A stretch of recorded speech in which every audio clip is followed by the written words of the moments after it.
ator, apresentador e apaixonado pelo esporte, Pedro Bosnich, está no Brasil e veio aqui conversar com a gente sobre todas as novidades. E aí, tudo bom? Obrigado pelo convite, prazer estar aqui. Eu que agradeço, é um prazer receber você aqui. É sempre bom quando vem a gente poder falar, poder trazer algumas coisas, pensar em outras. Diretamente de Londres, veio passar uns dias aqui no Brasil. Não é? Você sabe aquele meme que fala assim, em Londres a gente trabalha que nem uma cleaner, e daí vem pro Brasil é tipo uma estrela, então é quase isso. Eu tô trabalhando que nem um doido em Londres, acabei de fazer um papel, uma fala num filme, tipo o Rodrigo Santoro em As Panteras, mas daí vem pro Brasil, é isso, gente, começa bem aqui, da entrevista, tô muito feliz. Que bom. E você tá em Londres, mas seu sucesso começou aqui no Brasil. De onde partiu a ideia de ir pra lá? Na verdade, foi uma loucura, assim. Eu me formei aqui, trabalho aqui desde sempre, mas eu sempre viajei muito. Eu sou apaixonado por viagem. Eu falo que eu trabalho para pagar a conta e viajar. Tipo, basicamente, esse é o meu roteirinho de vida. E aí, acho que eu tinha uns 26 e eu fiz meu primeiro tour na Europa. E foi 1 mês e meio viajando, e daí quando eu pisei em Londres, eu me senti em casa. E desde então, eu nunca deixei de ir. Se eu tinha uma viagem para fazer no ano, era para Londres o meu destino. E aconteceu o Brexit, então não foi nada assim, eu vou para Londres para estudar, vou para Londres. Não, foi meio forçado, porque meu passaporte é português, e como eu não queria perder os direitos de morar, estudar, trabalhar, quando o Brexit aconteceu, quem era europeu, no meu caso, né, tinha passaporte europeu, se você estivesse lá, você podia manter os seus direitos como um cidadão britânico. Sim. Se você não estivesse lá, você ia perder, e aí eu só ia poder entrar como turista, como qualquer europeu hoje em dia. E aí eu falei, quero perder? Não quero perder. Então mudei de vez e tô lá há 5 anos já, e agora não sei se volto. Apesar de sentir muita falta de algumas coisas, inclusive o trabalho e principalmente o teatro. E lá em Londres você fez alguns projetos em produções indianas. Fiz. Como foi essa experiência? Gente, foi muito engraçado, porque no começo, como qualquer imigrante para trabalhar, fui trabalhar em bar, fui trabalhar numa fábrica de donuts. É engraçado que o pessoal vê o Instagram e pensa que é só glamour, porque só posta viajando, fazendo coisa legal. Boa. Só a parte boa, mas não é bem assim. Nunca postei eu fazendo donuts na fábrica, que era uma delícia, porque eu comia o donuts direto da esteira, que era maravilhoso. Muito cabeça de gordinho. E aí, num determinado momento, alguém falou, por que você não vai fazer filme, não sei o quê? Eu falei, meu inglês não é tão bom, não me sinto tão seguro. Ele, cara, o universo de Bollywood... Na verdade, existe uma vertente, Bollywood, Marathi, tem vários que eles têm mais de, sei lá quantas, 80 línguas. Eles não ligam tanto pra sotaque, blá, blá, blá. Aí eu fui fazer uma figuração num filme de Bollywood. O mesmo diretor, que eu falei que era ator, não sei o quê, falou assim, quer fazer uma audition pro próximo filme? Eu fiz uma audition pro próximo filme, peguei o próximo filme, e aí fui conhecendo nisso, eu fiz 4 filmes como personagem já. Então, eu inclusive tenho um filme na Netflix de UK que chama Operation Mayfair, que eu tenho um personagem no filme. O filme é horroroso, gente. O filme é ruim, mas tô lá, né? O que importa é isso, tô desenvolvendo meu ofício, meu trabalho. E aí, teve um outro filme que eu fiz um personagem mais longo, foi bem legal, teve aquela cena musical de Bollywood, então foi super interessante de filmar. É caótico. Você pensa assim, pensa numa produção caótica. O Bollywood é caótico, gente. Tipo, eles não são organizados, assim, do nada eles mudam. Esse personagem que eu fazia, o meu roteiro chegava no dia. Eu tava me sentindo na novela, porque novela, às vezes, chega roteiro em cima da hora. Muda. Agora, cinema, normalmente, você já tem todo o roteiro antes, né? Antes tem os ensaios, as leituras. Não em Bollywood. Não em Bollywood. Mas foi muito legal. Eu fiquei muito... Ainda faço auditions para alguns filmes de Bollywood. Sou doido para ir para a Índia, porque tem alguns filmes que eles fazem os testes em Londres para filmar na Índia. E eles devem ter algum acordo com benefício fiscal, alguma coisa assim, porque eles filmam muito, muito em Londres. Então, é um nicho que eu achei, porque eu tenho sotaque, a minha pronúncia às vezes é ruim, mas é um lugar que ali eu vou e tá rolando, assim, tenho feito. E é uma experiência muito diferente de gravar aqui no Brasil, gravar lá fora, uma outra cultura? Eu acho que assim, no Bollywood tem essa coisa que realmente eles são pouco organizados, pra te falar bem a verdade. Uhum. E são mega produções, não é que são produções pequenas, são mega produções. Eu fui numa que tinha helicóptero, tinha carros, tinha não sei o que, coisa voava, explodia, era tipo Hollywood.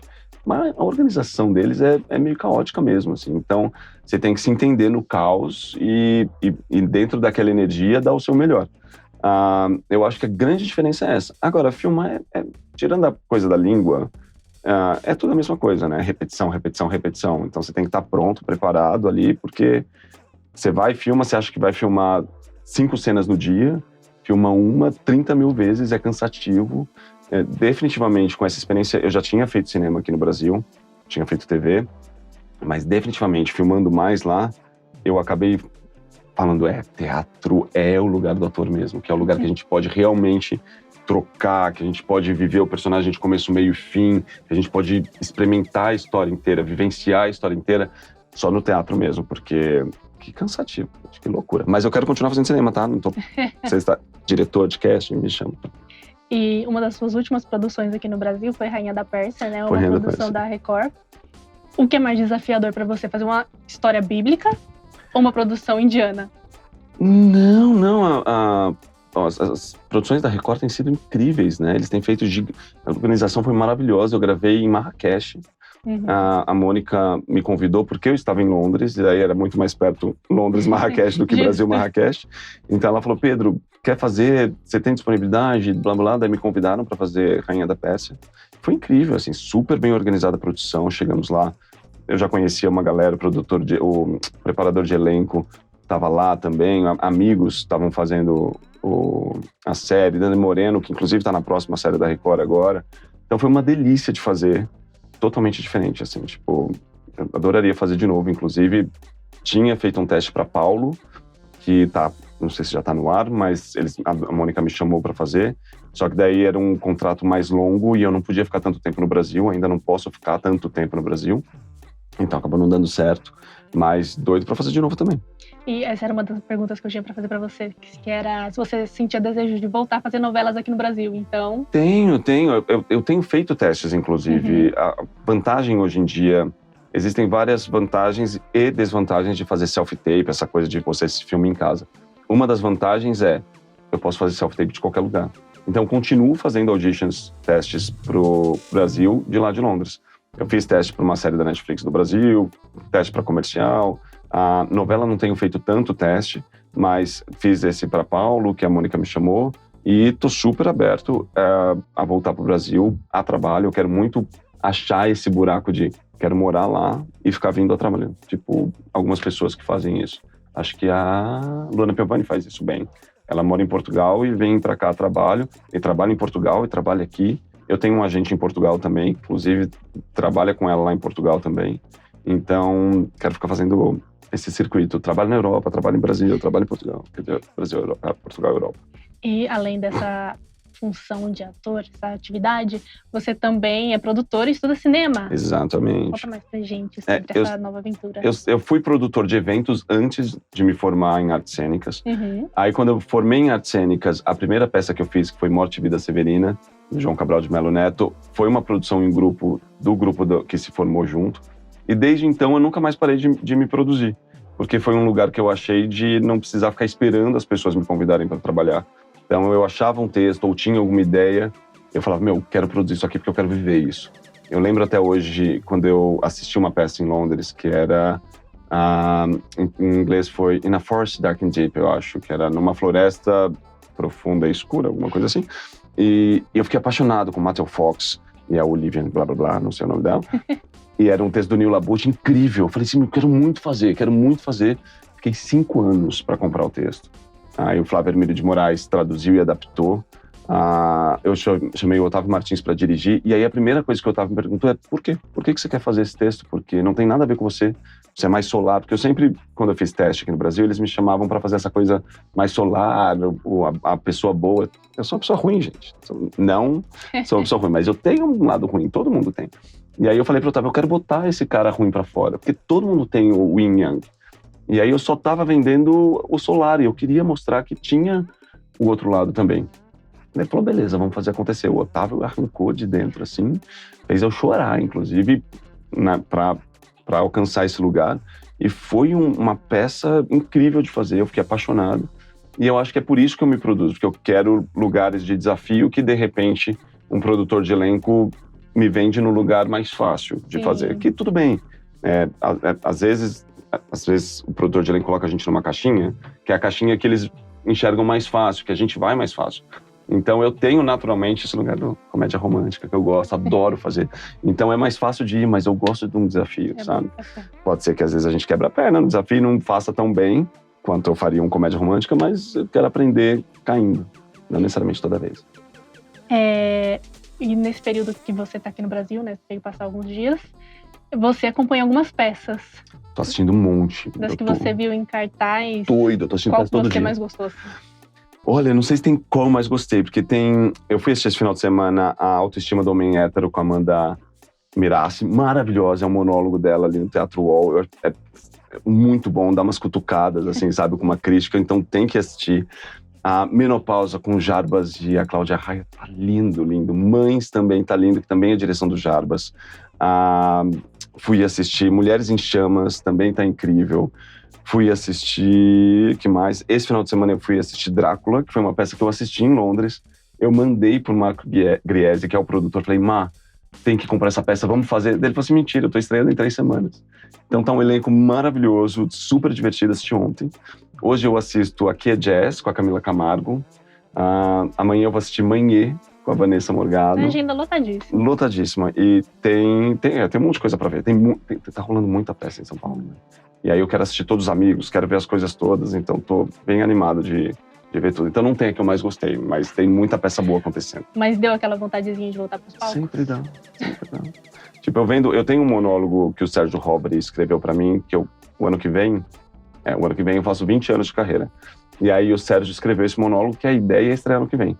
E aí eu vendo a Amanda em cena, que ela tá se jogando assim, e eu falo, é difícil fazer monólogo, né? É bem difícil, mas quero fazer. E aí eu vejo e falo assim, quero fazer isso aí, sabe? Eu quero me jogar. Então eu tô vendo de produzir, inclusive falei com o Ricardo, que dirige Drácula. Falei, mano, quer dirigir meu monólogo? Daí ele falou assim, vamos fazer uma leitura. Então talvez eu faça uma leitura essa semana com o Ricardo e com o Sérgio, para ver se ele gosta do texto. E aí eu consigo coproduzir à distância. As primeiras leituras eu consigo fazer online, e aí venho para cá um tempo antes, porque eu tenho um break da faculdade entre maio e setembro. Eles têm umas férias bem longas. E aí eu vou tentar vir o ano que vem para fazer uma pequena temporada entre maio e setembro do ano que vem, se der certo. Dá certo. E falando em teatro, em uma das entrevistas que você concedeu para Contigo, você falou sobre os musicais que já fez e comentou que do elenco você era o mais desafinado. Ainda gente, assim? Ainda só canto um pouquinho melhor hoje em dia. Mas ainda, se me chamarem para fazer um musical, provavelmente eu vou ser o cara que desafina mais.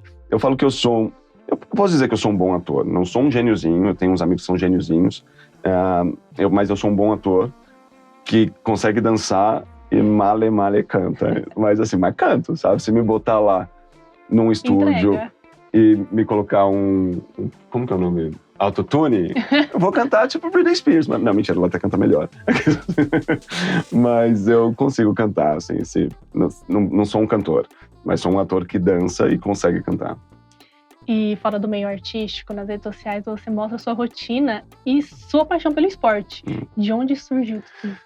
Olha, eu nem sei, eu acho que assim, todo mundo deveria se exercitar muito, porque eu tenho cada vez lido mais e entendendo que a gente precisa, né? Principalmente perna, a gente precisa treinar para ter uma qualidade de vida, e eu acho que eu tenho migrado muito isso numa qualidade de vida, não só estética. Óbvio que a estética também pega para trabalho. Eu automaticamente comecei a pegar diferentes trabalhos quando o corpo foi mudando, porque foi atingindo outro perfil de personagens, blá, blá, blá.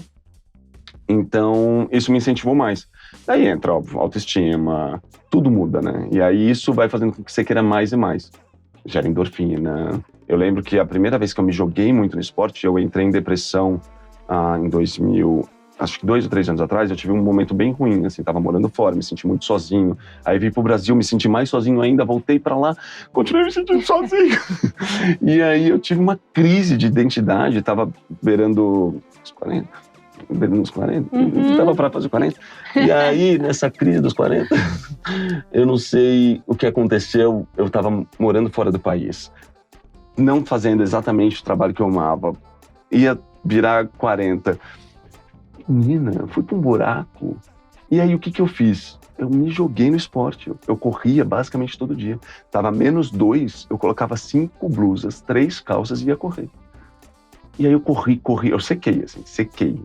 Eu realmente coloquei um foco e uma compulsão no exercício, que às vezes também nem sei se é bom, tá? Então acho que cada um tem que achar um equilíbrio. Ali, Mas eu joguei aquilo que eu tava sentindo mal, que eu tava triste, angustiado, no esporte. Então comecei a correr. Eu já corria e pedalava, mas não naquele nível. Correr, pedalar, nadar, preparar para triatlon.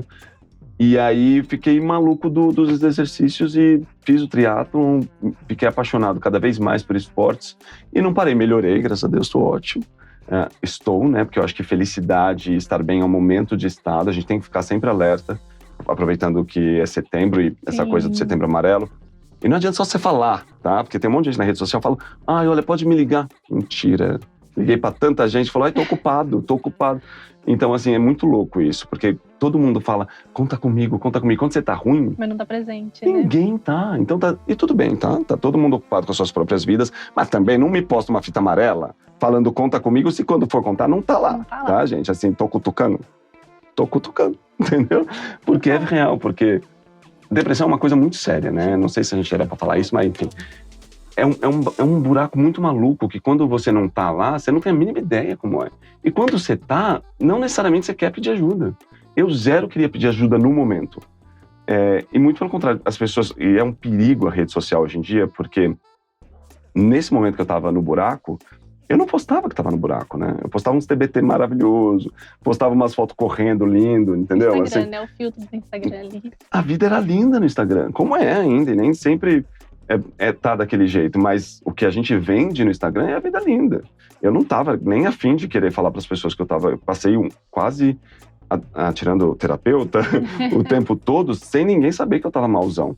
Porém, ninguém me ligava para saber como eu tava. Então, é muito louco. Algumas pessoas que eu acho que a gente solta umas leves, assim, dicas, né? Tipo, não tô bem, mas é sutil.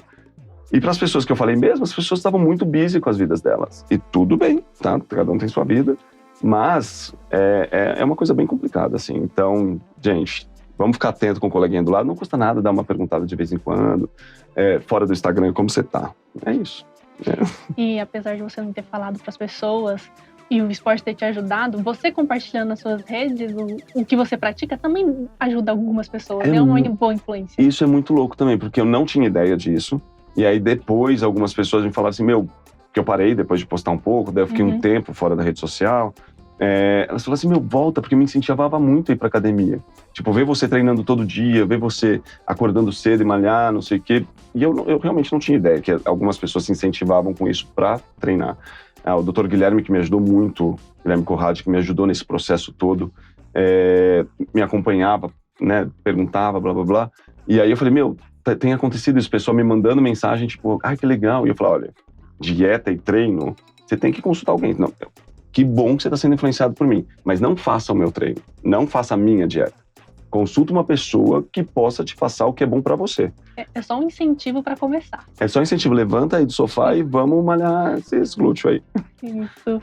E nesse meio tempo você participou de algumas competições. Você já se considera um atleta? Eu acho que sim, acho que a partir do primeiro momento que você faz um triatlon, na verdade, você já pode dizer que você é um triatleta. Mas a minha grande incentivadora, primeira incentivadora, foi minha irmã.